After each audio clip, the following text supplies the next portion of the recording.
सुंदर कहानियाँ। अजी आ गए आ गए तो चैनल को सब्सक्राइब कर दीजिए, बेल आइकन दबाइए और अभी तक लाइक नहीं की है वीडियो को तो लाइक भी कर दीजिए और वीडियो शेयर करना ना भूलिए। ये कहानी जयपुर में रहने वाली ज्योति की है। ज्योति अपने माता पिता की इकलौती संतान थी। वह पढ़ने में भी बहुत ही तेज थी। ज्योति प्राइवेट स्कूल में 12वीं क्लास में पढ़ती थी। आज उसके बोर्ड का पहला एग्जाम था और उसके पापा भी शहर से बाहर गए हुए थे, तो वह पेपर देने के लिए स्कूटी से स्कूल के लिए निकल जाती है। अभी वह घर से 4 किलोमीटर ही पहुंची थी, तभी बीच रास्ते में उसकी स्कूटी खराब हो गई। अब ज्योति बहुत ज्यादा परेशान हो गई क्योंकि उसका पेपर स्टार्ट होने में सिर्फ आधा घंटा समय ही बचा हुआ था। अब वह बार बार ऑटो रिक्शा को हाथ दे रही थी और कहे जा रही थी, ऑटो वाले भैया जरा रुक जाओ, लेकिन कोई ऑटो नहीं रोक रहा था।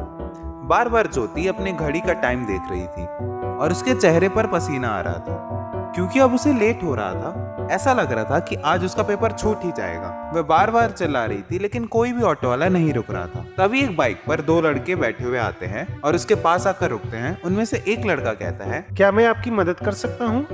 मैं देख रहा हूँ कि आप कब से परेशान हो रही हैं। ज्योति ने उस लड़के को घूरते हुए बोला, आप लोग चाहिए, लड़की देखी नहीं की हो गई शुरू, बदतमीज लड़के। वो दोनों लड़के चुपचाप अपने बाइक लिए खड़े रहे और ज्योति ऑटो वाले के लिए चला रही थी। वो लड़का दोबारा ज्योति से पूछा, क्या मैं आपको छोड़ दूं? ज्योति ने अपने घड़ी की ओर देखा। एग्जाम शुरू होने का टाइम आ रहा था, तो वह ना चाहते हुए भी उस लड़के से बोल पड़ी, मैं बैठ तो जाऊंगी लेकिन मेरी स्कूटी का क्या होगा?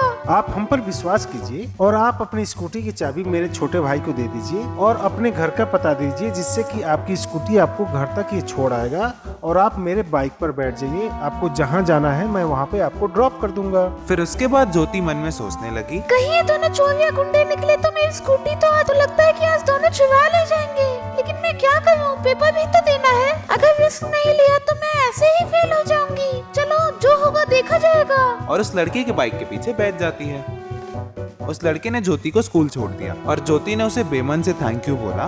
फिर लड़का वहाँ से चला गया। पेपर देकर जब ज्योति घर वापस आई तो उसने देखा उसकी स्कूटी घर पर खड़ी है। यह देखकर ज्योति सोचने लगी कि मैंने तो बेकार ही उस लड़के को भला बुरा कहा और उसे गलत समझा, लेकिन वो तो बहुत ही शरीफ और अच्छा लड़का निकला। अगली बार जब भी वो मुझे मिलेगा तो मैं उसे अच्छे से सॉरी बोलूंगी और अपनी बदतमीजी के लिए माफी मांगूंगी। अब जब भी ज्योति एग्जाम देने जाती तो उसकी नजरें उस लड़के को ढूंढती रहती और पता नहीं क्यों उस लड़के के बारे में सोचती रहती। आखिर उसे बहुत बुरा लग रहा था क्योंकि वह उस लड़के को अच्छी तरीके से थैंक यू भी नहीं बोल पाई थी। एग्जाम खत्म होने के बाद ज्योति अपनी मेडिकल की कोचिंग लेने की प्लानिंग में जुट गई। उसने कई जगह सर्वे करने के बाद एक इंस्टीट्यूट में एनरोल किया था। आज ज्योति की कोचिंग की पहली क्लास थी। सभी स्टूडेंट्स आ गए थे, बस फिजिक्स की क्लास शुरू होने ही वाली थी और ज्योति सबसे आगे ही बैठी थी। थोड़ी ही देर में एक युवक ने प्रवेश किया।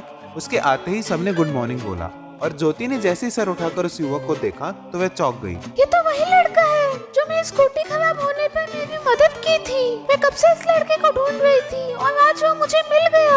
उस युवक ने अपना परिचय दिया। हेलो स्टूडेंट्स, मेरा नाम प्रेम है। आज हम फिजिक्स का चैप्टर 1 पढ़ेंगे। तो सब लोग अपना नोटबुक निकाल लें और उसमें जो मेन पॉइंट बताऊंगा आप लोग अपने नोटबुक में नोट करते रहना। और इतना कहकर प्रेम ने पढ़ाना शुरू कर दिया और प्रेम ने लगभग 2 घंटे तक पढ़ाया, लेकिन ज्योति की नजर सिर्फ प्रेम पर ही टिकी रही। उसका मन क्लास में बिल्कुल नहीं लग रहा था। तभी प्रेम ने सबसे कहा, ओके स्टूडेंट्स, आज जो डिस्कस किया है कल उसकी प्रॉब्लम सॉल्व करेंगे। इतना कहकर प्रेम क्लास से चला गया। ज्योति दौड़कर उसके पीछे पीछे गई और बोली, एक्सक्यूज मी सर, आपने पहचाना? जब मेरी स्कूटी खराब हो गई थी तब आपने मेरी मदद की थी और आपने मुझे स्कूल तक छोड़ा था। अगर आप नहीं होते तो उस दिन मेरा पेपर छूट ही जाता। आपकी वजह से मेरा एग्जाम छूटने से बच गया।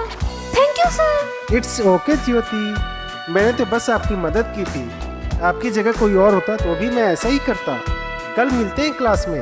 आज जो कराया उसका रिवीजन करके आइएगा। Okay sir. इसके बाद ज्योति घर पहुंच जाती है। घर पहुंचकर ज्योति को बस प्रेम सर का ही चेहरा दिमाग में घूम रहा था। उसका मन पढ़ाई में नहीं लग रहा था। पता नहीं क्यों वो प्रेम की तरफ आकर्षित हो रही थी। इतनी इंटेलिजेंट लड़की अपनी सद्बुद्ध खो चुकी थी। आज से पहले उसके साथ ऐसा कभी कुछ नहीं हुआ था। शायद ये उसका पहला क्रश था। अगले दिन ज्योति कोचिंग जाने के लिए बहुत उत्साहित थी। वह समय से पहले ही कोचिंग पहुंच गई।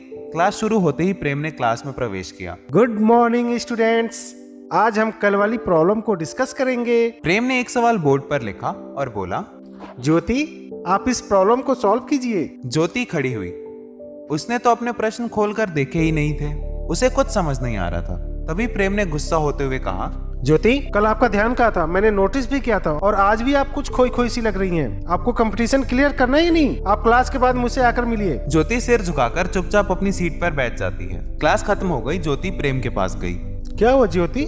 मैंने सुना है कि तुम बहुत ही ब्रिलियंट स्टूडेंट हो, फिर तुम्हारी परफॉर्मेंस क्यों डाउन हो रही है? कोई प्रॉब्लम है क्या? कुछ नहीं सर, बस मुझे आपसे एक बात कहनी थी। कहो, क्या कहना चाहती हो?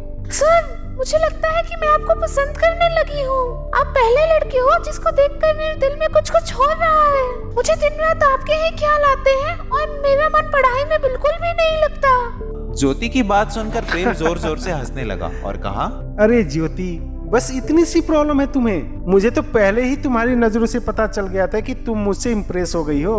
होता है ऐसा इस उम्र में, तुम्हारा कोई दोष नहीं है, ये सिर्फ आकर्षण है। मुझे भी हुआ था जब मैं तुम्हारी उम्र का था तो अपनी क्लास टीचर से। सच में बड़ा बचपना होता है, कुछ समझ नहीं आता, बस एक जुनून होता है जो सिर चढ़कर बोलता रहता है। तुम्हारे साथ भी यही हो रहा है। रिलैक्स रहो, अभी तुम्हारी उम्र नहीं है प्यार में पड़ने की।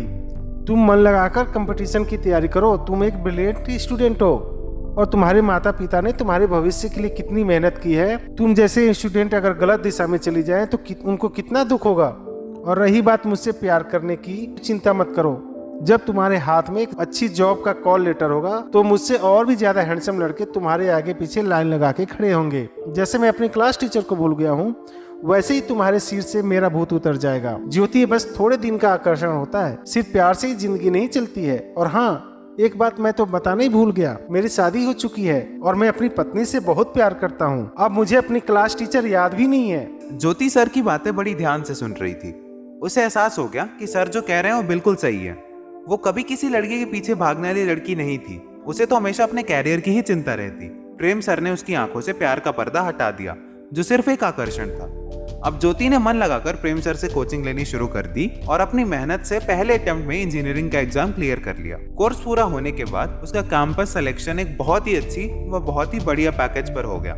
ऐसे ही कुछ साल बीत गए। कुछ साल के बाद प्रेम सर के मोबाइल पे एक लड़की का कॉल आया। जैसे ही प्रेम सर ने फोन उठाया तो दूसरी तरफ से ज्योति की आवाज आई और वह बोली, सर, आपने सच कहा था। सर, मुझे मेरा प्यार मिल गया। आप सही कह रहे थे कि कच्ची उम्र का प्यार सिर्फ एक आकर्षण होता है। इस उम्र में बच्चे भावनाओं में बह जाते हैं। अगर उनका सही मार्गदर्शन किया जाए तो उनका उज्जवल भविष्य हो सकता है। दोस्तों, ये कहानी यहीं पर खत्म होती है। अगर आपको ये कहानी पसंद आई तो इस वीडियो को लाइक करें, चैनल को सब्सक्राइब कर लें और बेल नोटिफिकेशन दबाना बिल्कुल भी ना भूलें ताकि आगे आने वाली कहानी आपको सबसे पहले मिल सके। और इस कहानी का आपको बेस्ट पार्ट कौन सा लगा ये हमें कमेंट करके जरूर बताएं। धन्यवाद।